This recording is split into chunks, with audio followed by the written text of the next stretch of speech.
Alright, what is up, you schmucks and geeks?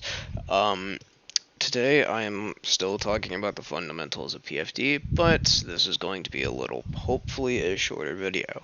I'm going to be going over the terminology and essentially everything you need to know to start your case. So let's begin with the resolution. Okay, so the resolution is simply it's the topic you're debating. So resolution is the topic you're debating.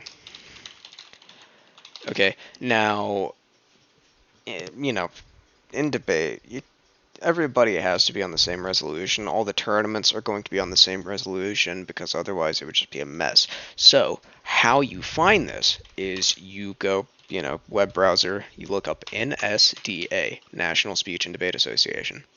Okay. Now what you're going to do is, you get this, you're going to go down to the topics, and you're going to find the related debate style. So this is Lincoln Douglas. Doesn't do you much good to run a Lincoln Douglas topic in a public forum debate. Okay, so you're going to want to find the correct style of debate, public forum. So in the United States, social media is beneficial for democratic values. Alright, so this one is, fairly simple.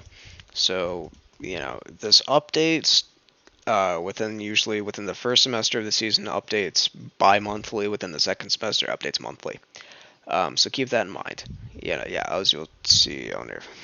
Yeah.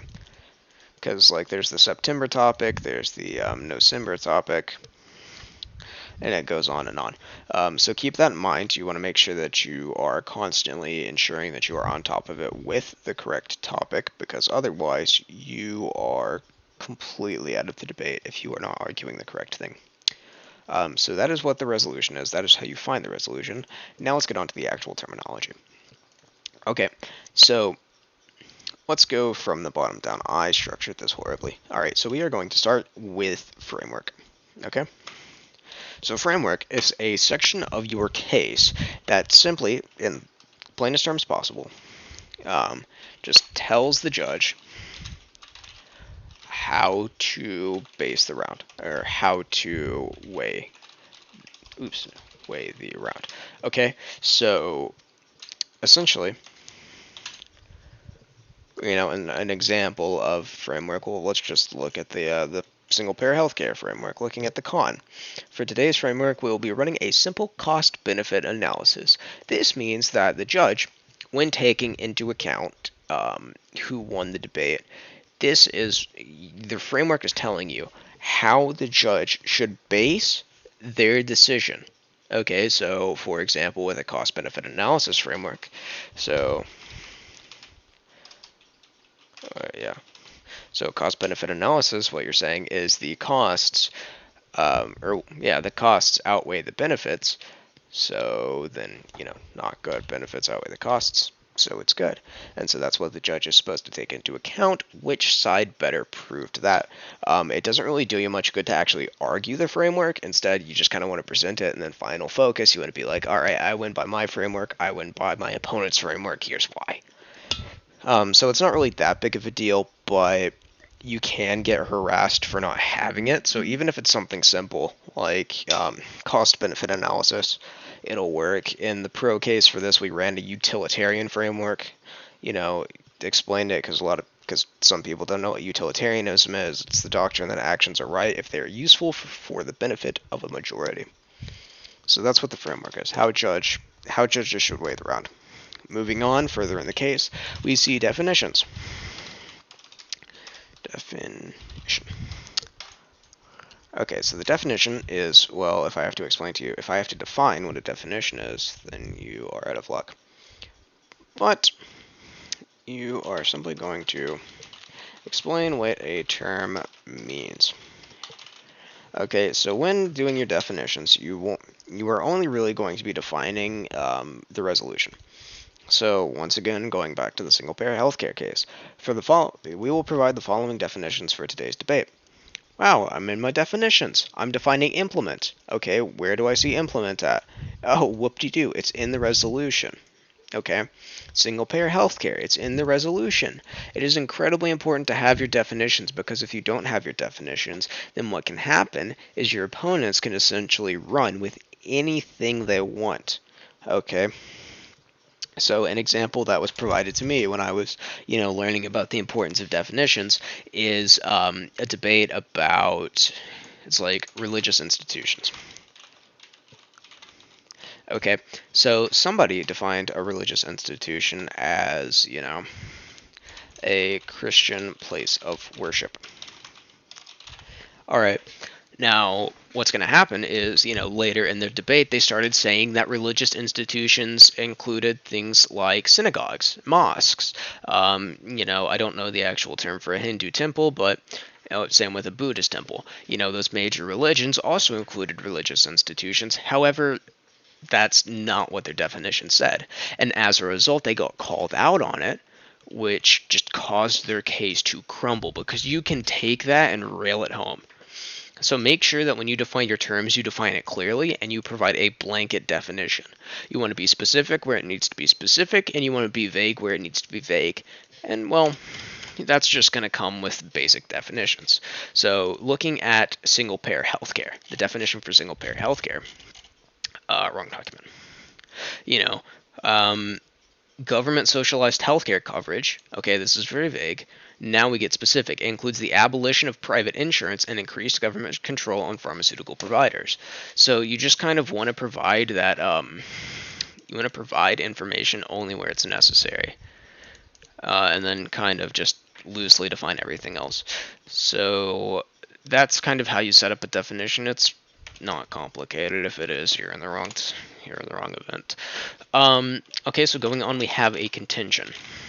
Contentions, also part of the actual argument, are, well, this is simply what you are arguing. So this is your argument.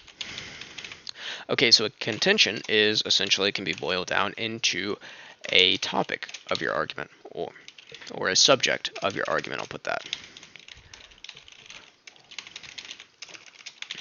Okay, so let's go right back to the debate. All right, so this single-payer healthcare system. Now, as the pro side, I am naturally arguing that we should implement a single-payer healthcare policy, but that is far too broad for a 4-minute speech. So I have to break down the entire concept into, a 4-minute chunk, and I categorize that through contentions. So a contention is simply, this is the subject of my argument. And what you're going to do is you're going to put a contention and you're going to put a tagline. A tagline is simply some little, phrase or just a small sentence that explains what you're talking about. So in regards to contention 1 for this pro case, access to healthcare. It's 3 words. It gets the point across. Now, I can simply tell you, I can ask you, hey, what is this chunk of my debate going to be about? Well, it's going to be about giving access to general health care. Wow, how did you figure that one out? When we go to our con case, we look at our first contention. What do we see? We see economic effects. Now, riddle me this. What do you think this con case is going to be about, or at least this chunk of the con case? Okay, so make sure you have your contentions, because it not only organizes your debate, but it also allows your judge to flow you better. Because keep in mind, you're not convincing your opponents, you're convincing your judge. And so the more convenient your argument is for your judge to understand, the better your judge will look upon it. Okay, so that's a contention.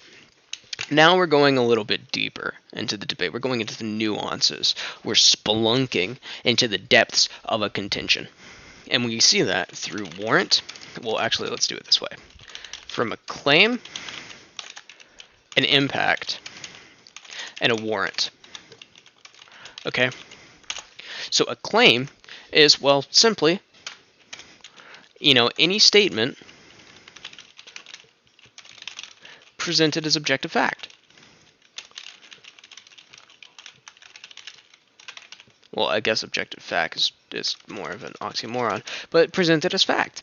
Okay, so a claim is anything that you actually state. It is anything that you say is going to happen. It is anything you essentially Well, honestly, I want to say claim, but I'm running out of words. So, looking once again, let's go to the case. Okay, so let's look at a claim. All right, let's see how far we get down this case before we see a claim. Okay, the United States, let's see, so if a single payer system were to be implemented in the United States, we would see a plethora of economic issues that would come along with it. This is a claim. This may not necessarily be fact, but it is presented as such. And so what's happening is I am making a claim. Okay, this is a very broad claim. However, this is still, something, this is a point of argumentation that I can make. Okay, so going down again. All right, the first being a rapidly unsustainable government budget. The first example. Okay, so that's another claim directly after it. Here we have another claim. The first example is the run Vermont made for a single-payer healthcare system in 2011, in which they created a universal healthcare system for all Vermont residents. The program was shut down within 3 years due to unsustainable costs and unreasonable tax hikes. Okay, so you're seeing, okay, a case needs to have as many claims as you can possibly fit in it, simply because it gives you more points of argumentation. And when you're arguing, ding ding, the more points you have, the better. Now, an impact is any effect that a claim might have on, the argued world. So in debate, we refer to the pros argument as the pros world. Okay, we refer to the con argument as the cons world. All right, this is simply put because, these, you're just debating straight hypotheticals. So pro is arguing that single-payer healthcare is implemented. You're saying why, within the pro world, we see that single-payer healthcare will be implemented. We see all these effects of it. Con, single-payer healthcare will not be implemented. Here's why. Okay, so it's called the worlds. All right, so any effect that a claim might have on the argued world. So let's go back to the case. Let's see the first actual impact within this case. So, as of now, the United States, with its current socialized healthcare system of Medicare and Medicaid, has the highest spending per capita and rising of any socialized country, and having one of the lowest numbers of recipients of this healthcare, creating an incredibly unsustainable system. Now, let's do a little bit of, that PBS call and respond. Okay, so what do you think this is? Do you think this is a claim, or do you think this is an impact, or both? Well, it is, this is just a claim, okay? It doesn't really state how this is going to affect, so this isn't going to say that if we implement the single-payer healthcare policy, this is a negative effect we are going to see. This is simply stating that as of now we have, some problems. Okay, so let's look at the next sentence. The induction of a single-payer healthcare system would also work to create an instant unemployment shock, with Politico reporting that a single-payer healthcare system would immediately remove 1.8 to 2 million jobs almost instantly. All right, let's do the same thing. Do you think this is a claim? Do you think this is an impact? Or do you think this is both? This is both, because I haven't mentioned it before, so it's a new claim, and also we see that under the pro world, we would lose 2 million jobs. So that is an impact to this world, which is incredibly important. All right, so keep that in mind. That's what an impact is. A warrant is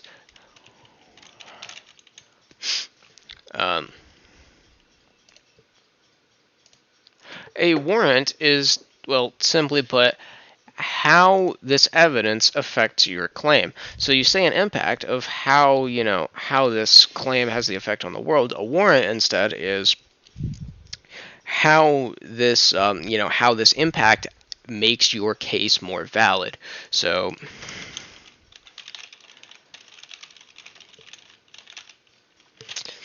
And so that's pretty much it for this one.